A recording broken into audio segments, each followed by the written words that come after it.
Sometime between October 19th and October 21st, the NBA will be announcing its official list of their 75 greatest players of NBA history.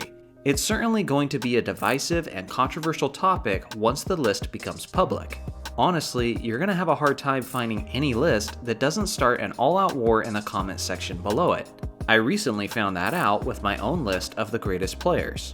It had me wondering, what does my own group of viewers think about the greatest players of all time? How controversial would their list be, and would it inspire the same kind of debates?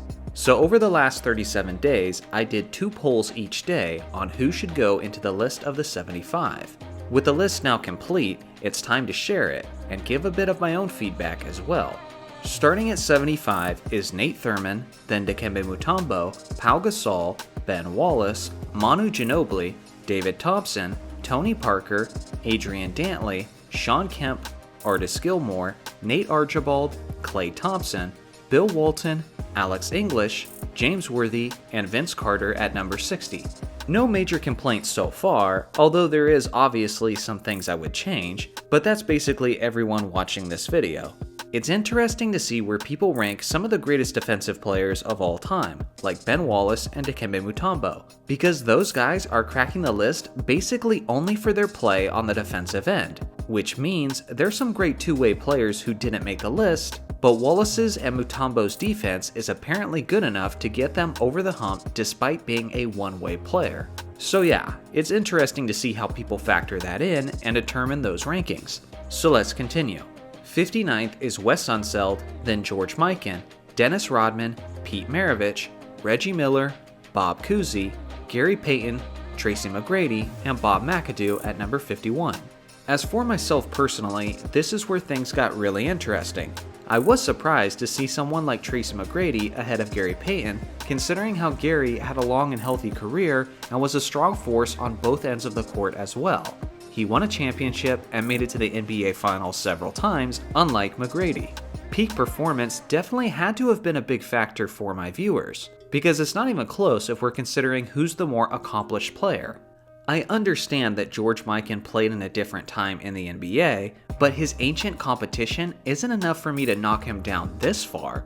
I mean, the guy led his team to 7 championships in his first 8 seasons as a pro. That's at least gotta be enough to get you in the top 50, right? Anyway, let's continue.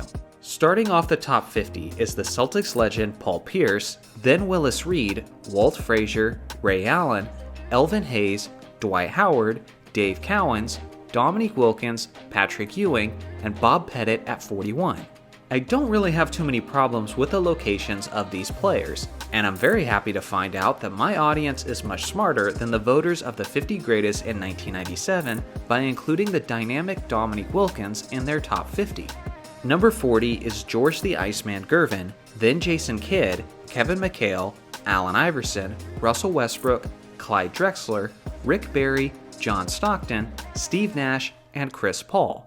It certainly seems like a hot take to rank Chris Paul ahead of both Steve Nash and John Stockton, but maybe that's just a generational thing for me. Russell Westbrook already being ahead of Iverson is sure to trigger the most loyal Iverson fans, and honestly, I was a little surprised to see that one as well. 30th is John Havlicek, then Scottie Pippen, Charles Barkley, James Harden, the Greek Freak, Elgin Baylor, Kawhi Leonard, Karl Malone, David Robinson, Kevin Garnett, and Isaiah Thomas at 20. I was pleasantly surprised to see that my viewers have Giannis right around the same location that I do, although Kawhi and Harden are much higher than I have them. 19th is Julius Erving, then Dirk Nowitzki, Moses Malone, Dwayne Wade, Oscar Robertson, Jerry West, Kevin Durant, Steph Curry, and Shaquille O'Neal at 11th. One of the most interesting aspects of a 75 greatest list is who you put in the 11th spot, because the truth is, there's 11 players worthy of making the top 10 list. So no matter who gets left out, you're gonna get some backlash.